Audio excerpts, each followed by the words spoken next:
The sky is quiet. Too quiet. Then, without warning, it appears on radar screens across military installations worldwide.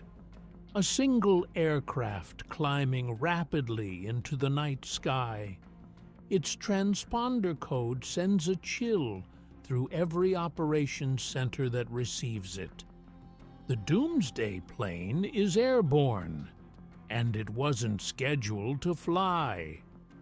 What happens in the next 24 hours will test every system humanity has built, every plan we've made, every assumption about how the world works. This is not a drill. This is not an exercise. This is what the first day looks like when everything changes. What follows is a realistic simulation based on public emergency protocols. Not a prediction, but a scenario. Before we go further, you need to understand what just took off. The aircraft we call the Doomsday Plane is a flying command center. It's designed to survive what nothing else can: electromagnetic pulses, nuclear detonations, the collapse of ground-based communications. When traditional command structures fail, when bunkers are compromised, when satellites go dark, this plane becomes the last thread connecting strategic forces to leadership.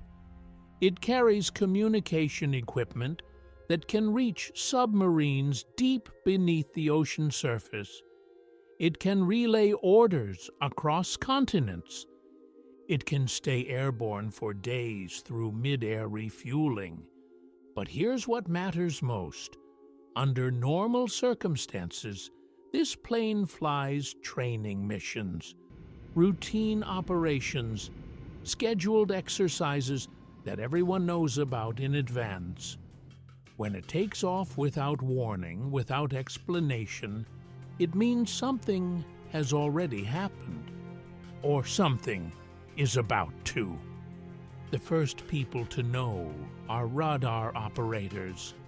They watch the distinctive signature climb through flight levels, escorted by fighter aircraft that appeared seemingly from nowhere. Secure lines light up, encrypted channels activate. A cascade of authentication protocols begins flowing through military networks.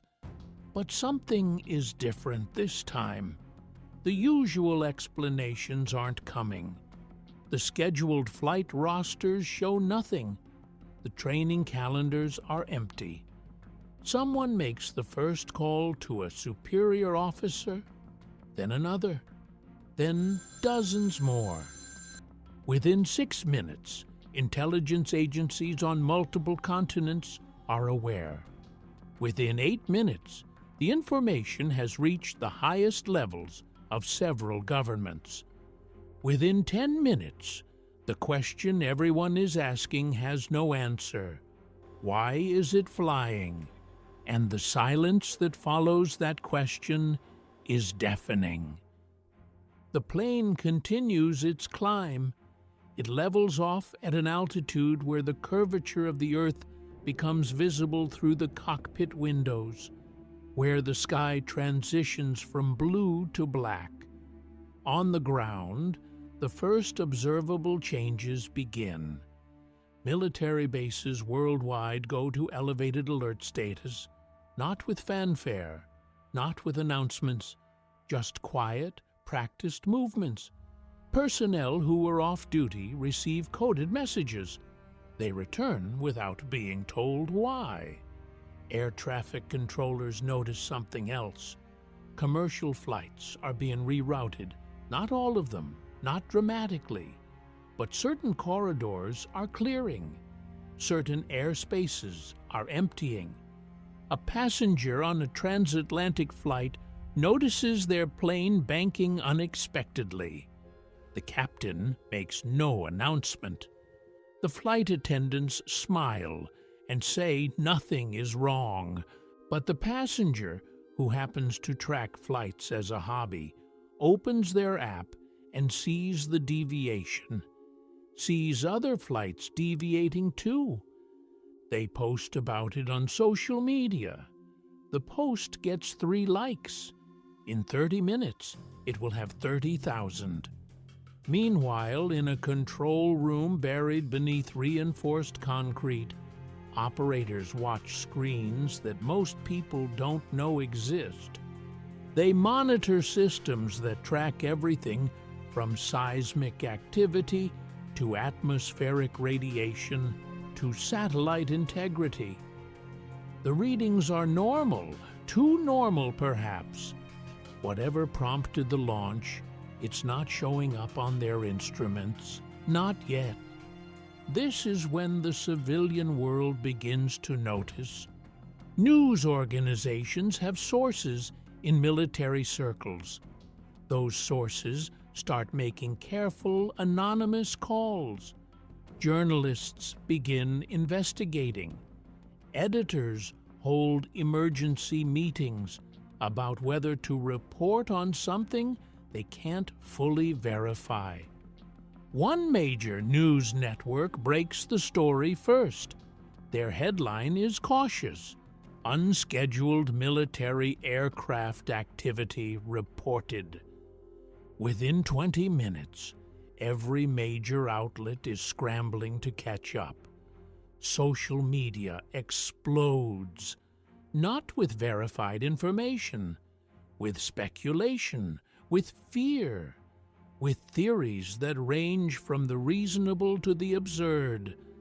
Someone notices that certain websites have gone offline.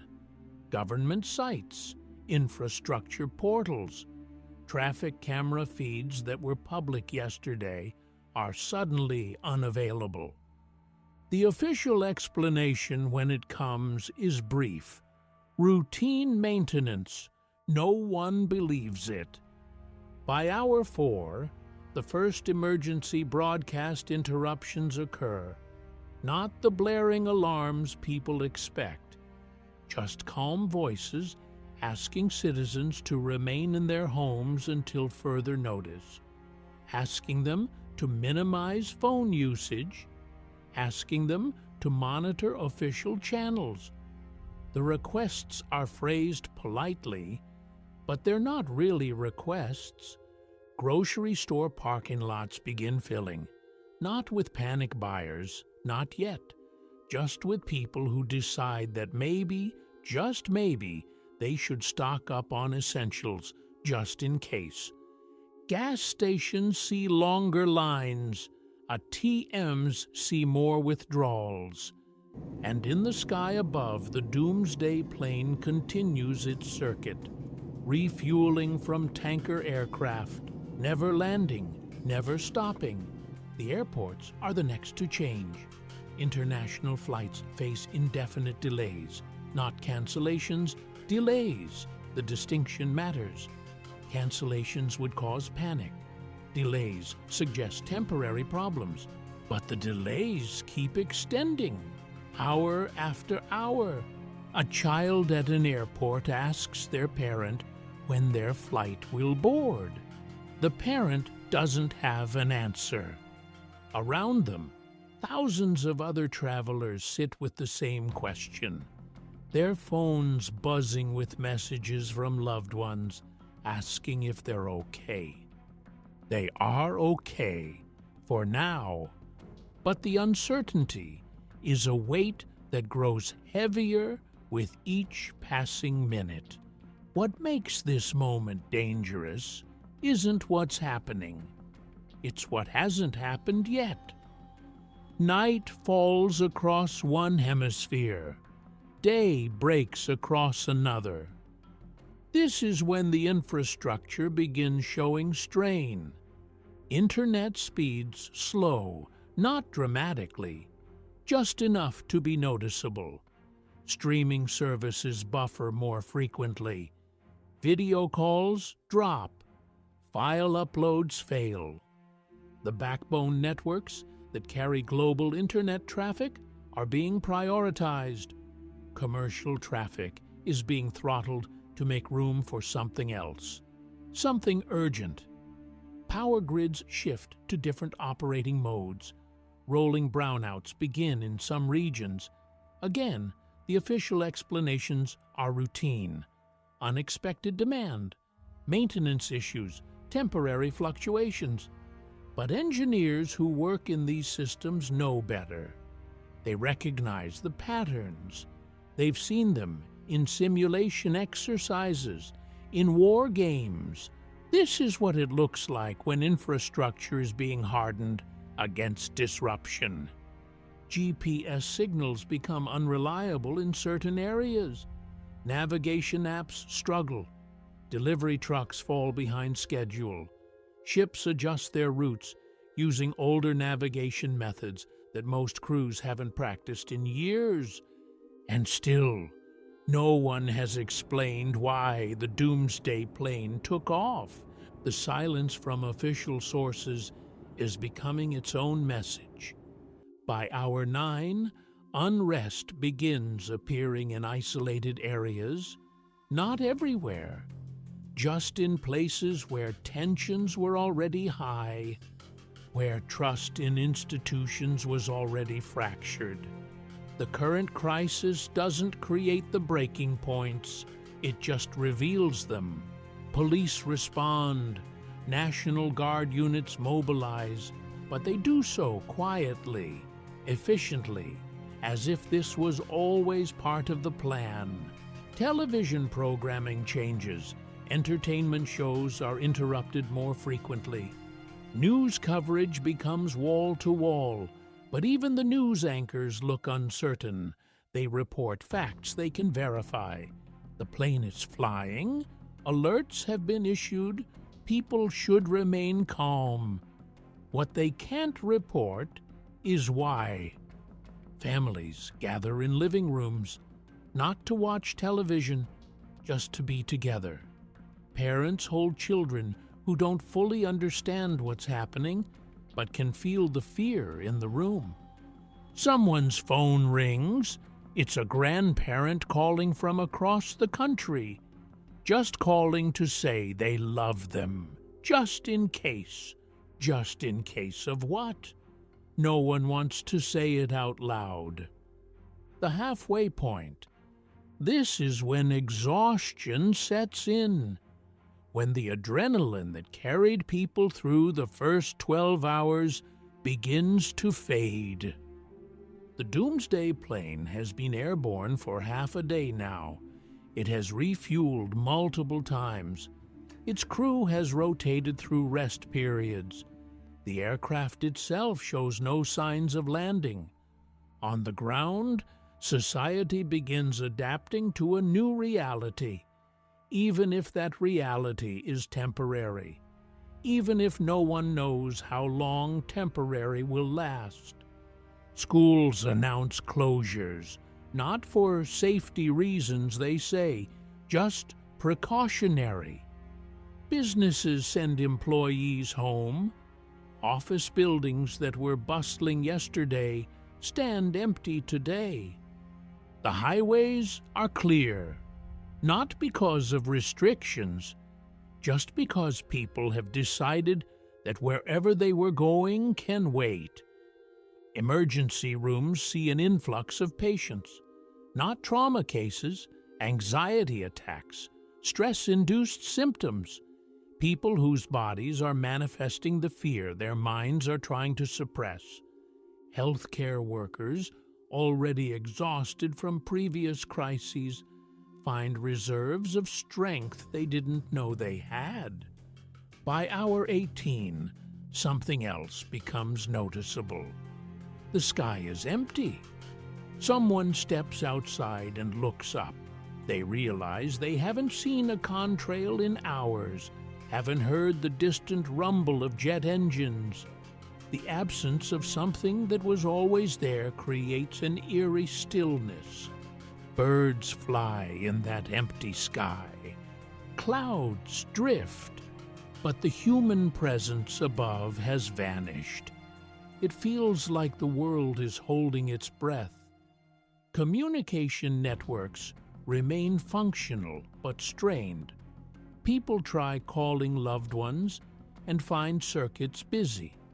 They send messages and wait longer than usual for replies.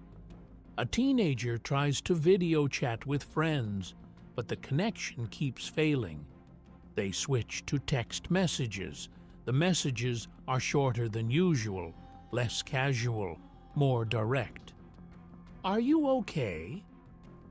"Yeah, you?" "Yeah." What else is there to say? Financial markets, which opened briefly in some regions, closed early. Trading halted by mutual agreement. The numbers were moving too erratically. Fear had become the dominant market force. Bank systems remain operational, but withdrawals are limited. Just temporary measures, the notices say. By hour 22, a strange calm settles over some areas. The panic has peaked and subsided into something else. Not acceptance, not peace, just fatigue.